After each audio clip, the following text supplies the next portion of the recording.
Good afternoon, everyone, and welcome to Get the Truth Challenge. And today are our hosts, Kennedy, Brandy, and Jessica. Again, Kennedy, Brandy, and Jessica. All right, so what are our story lineups today, guys? Well, Miss LaPrade, I'll be anchoring today's show, and today we will have, first of all, our very own Dr. Danielle discussing topics that is very, very close and dear to our very own hearts, and that is the COVID vaccine. All right, so over to you, Danielle. Thank you so much, Kennedy, for that introduction.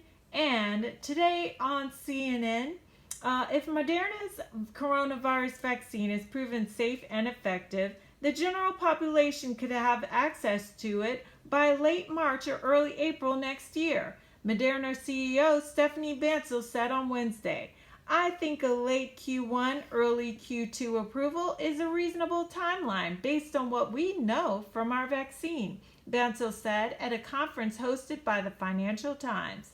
If the safety and efficacy data checks out, Bancel says he anticipates Moderna will be able to file a biologics license application with the U.S. Food and Drug Administration by late January or early February of 2021.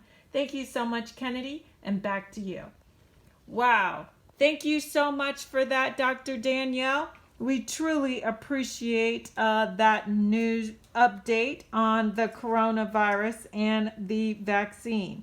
So next we will go to our next story, which is that of coming from our own fireman, John. And he will be discussing what's happening over in the West Coast. So, over to you, Fireman John. Well, thank you so much for that introduction, Kennedy. For the first time in its 46-year history, Alexander Eisel's Napa Valley Vineyard won't turn the grapes it grows into wine this fall. Mr. Eisel's scorched and smoke-damaged grapes are part of the toll from the record start to wildfire season this year in the American West. More than 7.6 million acres have burned and 40 people have died. Many agricultural businesses have been affected as well, particularly vineyards in Northern California and Oregon that produce some of the premier wines in the U.S. industry, whose analysts state that this covers at least $70 million. Thank you so much, and back over to you, Kennedy. Oh, just the amount of damage that is being done over on our West Coast is unbelievable. So we will go to our own local news with Tamika. Tamika is covering some of our local news and what's happening in our community. And it is a very hot topic, guys. So over to you, Tamika. Thank you so much, Kennedy, for that introduction. And yes, I am here with these two lovely ladies, Amber and Autumn. They are protesting that Black Lives Matter.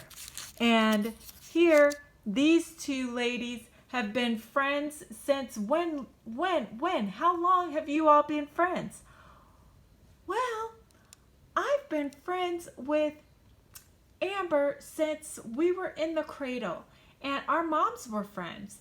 And I just can't imagine not being, having her in my life. And we're not saying that all lives don't matter, but right now we're being targeted, and it's not fair. And what I'm saying is that Black Lives Matter. Our lives matter just as much as anybody else's.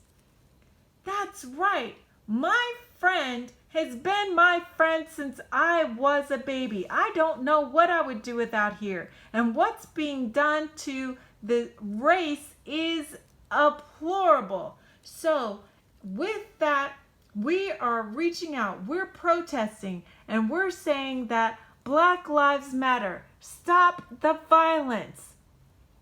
Thank you, ladies, for what you're doing in our community.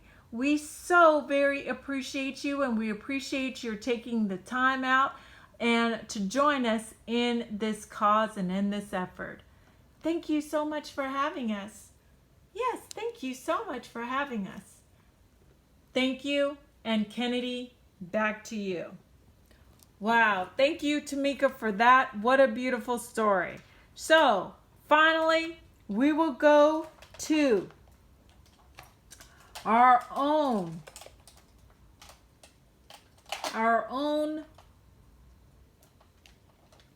Buzz.